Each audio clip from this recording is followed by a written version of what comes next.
अस्सलाम वालेकुम नाज़रीन, मां आहियां शुएब अली उमरानी ऐं तव्हां ॾिसी रहिया आहियो BR टाइम न्यूज़। सभ खां पहिरियां शामिल कंदासीं हीअ रिपोर्ट। वज़ीर आज़म इमरान ख़ान चयो आहे त हुकूमत क़ानून जी बालादस्तीअ लाइ तारीख़ी जंग विड़ी रही आहे। मुल्क जूं हालतूं ठीकु न आहिनि, अवामी तरक़ीअ ते घटि पैसो ख़र्च थी रहियो आहे। लाहौर, पेशावर ऐं फैसलाबाद में को बुखियो न सुम्हे जे इफ़्तिताही तक़रीब खे ख़िताब कंदे वज़ीर आज़म इमरान ख़ान चयो त असां कर्ज़नि में जकड़ियल आहियूं। जेसीं ताईं अवाम हुकूमत जो साथ न ॾींदो तेसीं ताईं ॾुखियनि हालतुनि जो मुक़ाबिलो नथो करे सघिजे। Peoples party chairman Bilawal Bhutto Zardari PDM पारां उमाणियल नोटिस फाड़े उछलाए छॾियो। ज़रियनि जो चवणु आहे त असद ज़रदारी ऐं बिलावल जी गॾियल सदारत हेठि CEC इजलास दौरान PDM पारां मिलियल शोकास नोटिस गौर करण लाइ पेश कयो वियो त बिलावल नोटिस फाड़े उछलाए छॾियो ऐं चयो त असां सियासत इज़त लाइ कयूं था, इज़त खां वधीक का बि शइ नाहे। सेनेट में अपोज़िशन लीडर यूसुफ रज़ा गिलानी उहिदे तां इस्तीफ़ा जी आछ करे छॾी। ज़रियनि मूजिबि पीपुल्स पार्टीअ जे CEC जे इजलास दौरान यूसुफ रज़ा गिलानी अपोज़िशन लीडर जो उहिदो छॾण जी आछ कंदे चयो आहे त पार्टी जमहूरियत लाइ वॾियूं क़ुर्बानियूं ॾिनियूं आहिनि। उहिदो अहमियत नथो रखे, गैर इख़लाक़ी इल्ज़ाम बर्दाश्त न कंदासीं। कुझु दूरियूं कराचीअ में सिंधियुनि ऐं बंगालियुनि जा सुञाणप कार्ड ठाहिण जे मुख़ालिफ़ आहिनि। इहो मामिलो मूंखां ज़ोर आहे। शेख रशीद कराचीअ में प्रेस कॉन्फ्रेंस कंदे चयो त सिंध ऐं बिहार जे रहवासियुनि जे सुञाणप कार्ड जो वॾो मसइलो आहे। कुझु दूरियूं चवनि थियूं त उन्हनि जा कार्ड न ठहणु घुरिजनि। इहो मामिलो मुंहिंजी पहुच खां मथे आहे। वज़ीर आज़म जेको फ़ैसिलो कंदो उन ते ई अमल थींदो। वज़ीर आज़म इमरान ख़ान गवर्नर सिंध खे मुलाक़ात लाइ घुराए वरितो। इमरान इस्माइल कराचीअ लाइ वापसि इस्लामाबाद एयरपोर्ट तां रवानो थियण लॻो त वज़ीर आज़म हिकु भेरो ॿीहर मुलाक़ात लाइ घुराए वरितो। इमरान इस्माइल सुभाणे वज़ीर आज़म जे अहम इजलास में शिरकत करे सिंध जे सियासी सूरतहाल, कराचीअ जे नंढी चूंड ऐं तरक़ियाती कमनि बाबति वज़ीर आज़म खे ब्रीफिंग ॾींदो। रिटर्निंग ऑफिसर इन 75 डस्का जो नतीजो जारी करे छॾियो। नून लीग जी नौशीन इफ्तिखार 1,10,075 वोट खणी कामयाब।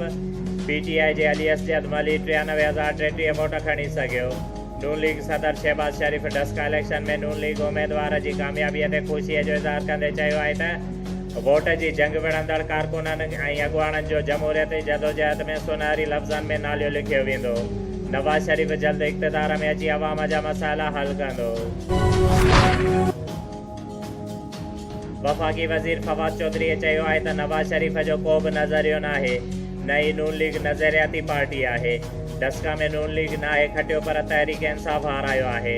हुन पंहिंजे ट्वीट में चयो त असली लीडर इमरान ख़ान आहे। मरियम नवाज़ ऐं बिलावल खे लीडर कोठण जमहूरियत जे मुंहं ते चमाट आहे। नून लीग तर्जुमान मरियम औरंगज़ेब चयो आहे त सिलेक्टेड इमरान ख़ान खे जमहूरियत जे उम्मीद करार ॾियणु जमहूरियत जी तौहीन आहे। फवाद चौधरीअ जे बयान ते रद्द अमल ज़ाहिर कंदे मरियम औरंगज़ेब चयो त तहरीक इंसाफ़ अंदरि धड़ाबंदी थी रही आहे। तमामु जल्द पंजाब ऐं वफ़ाक़ मां PTI जो ख़ात्मो थी वेंदो। कराचीअ जे इलाइक़े गुलिस्तान जोहर ब्लॉक 19 में 2 ॿारनि जे फ़ौत थियण वारो मामिलो अञा ताईं गुजारत बणियल। ॿारनि जे पीउ इमरान जो चवणु आहे त ॿारनि खे संदसि ज़ाल ज़हर ॾेई मारियो आहे, पर हू ॿारनि खे वधीक अज़ियत नथो ॾियणु चाहे। उन करे पोस्टमार्टम नथो कराइणु चाहे। हारी अॻुवाण कामरेड जान मोहम्मद रुस्तमाणी पाण ते थींदड़ मुबैना कातिलाना हमले जा जवाबदार गिरफ़्तार न थियण ख़िलाफ़ कामरेड पीर शुहाबुद्दीन मुबारक अली रुस्तमाणी, अरबाब रुस्तमाणी ऐं ॿियनि जी अॻुवाणीअ में नवाब शाह प्रेस क्लब अॻियां एहतिजाजी मुज़ाहिरो कंदे चयो त घोष बख़्श राहूजो, रावत राहूजो, अली शेर राहूजो ऐं ॿिया नामालूम जवाबदार मूं ते हमिलो करे मूंखे ज़ख़्मी करे छॾियो आहे ऐं जवाबदार तमामु ख़तरनाक आहिनि। जंहिं ते हुन मुतालबो कयो त मूं ते हमिलो कंदड़नि मज़कूरा जवाबदारनि खे गिरफ़्तार करे कार्रवाई कई वञे। ॿी सूरत में सख़्तु एहतिजाज कयो वेंदो। मोरो में सिंध यूनिवर्सिटी टेस्ट पास उस्तादनि ज़िले नुशर फिरोज़ी उम्मीदवारनि बैनर्स खणी पंहिंजे हक़नि लाइ मोरो प्रेस क्लब अॻियां एहतिजाज कयो। जंहिंमें नौजवाननि पारां रमज़ान शरीफ़ में कराची प्रेस क्लब अॻियां एहतिजाजी बुख हड़ताल जो ऐलान कयो। जंहिंजी अॻुवाणी शाहिद पल मोहम्मद रमज़ान ऐं ॿिया करे रहिया हुया। जंहिं मौक़े ते एहतजाज कंदड़नि चयो त असां सिंध यूनिवर्सिटीअ जी टेस्ट 2009 में कानूनी ज़ाब्तनि खे पूरो कंदे पास कई हुई। 60% मार्कुनि ते पास हुअण बावजूदि असां उन खां वधीक मार्कूं खणी पास थिया आहियूं, पर असांखे 11 साल गुज़री वञण बावजूदि ऑफर ऑर्डर न ॾिना विया आहिनि। जंहिं ते उन्हनि मुतालबो कयो त असांखे ऑफर ऑर्डर ॾिना वञनि, ॿी सूरत में असां पाण खे हिकु हिकु थी बाहि ॾेई साड़े छॾींदासीं, जंहिंजो ज़िम्मेवार सिंध हुकूमत रहंदी।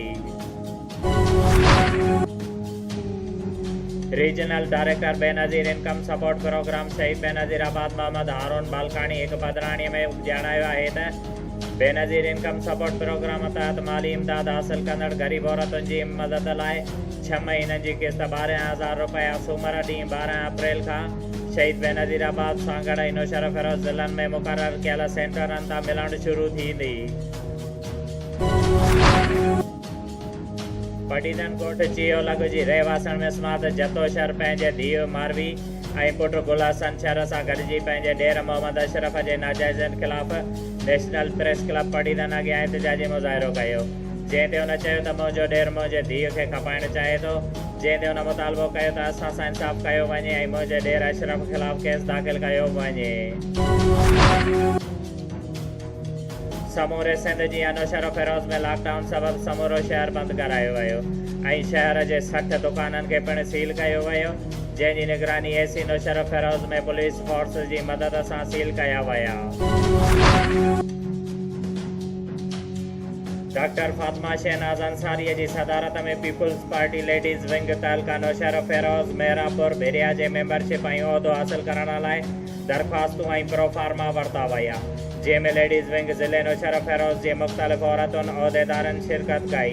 लेडीज़ विंग ज़िले नौशरफ़ फिरोज़ जी सदर डॉक्टर फातिमा अंसारीअ चयो त ज़िले नौशरफ़ फिरोज़ में लेडीज़ विंग खे वधीक मज़बूत बणाइण लाइ दरख़्वास्तूं घुरियूं वयूं आहिनि। शोएब अली उमराणीअ खे ॾींदा इजाज़त। वधीक ख़बरुनि ऐं अपडेट्स लाइ ॾिसंदा रहो BR टाइम न्यूज़।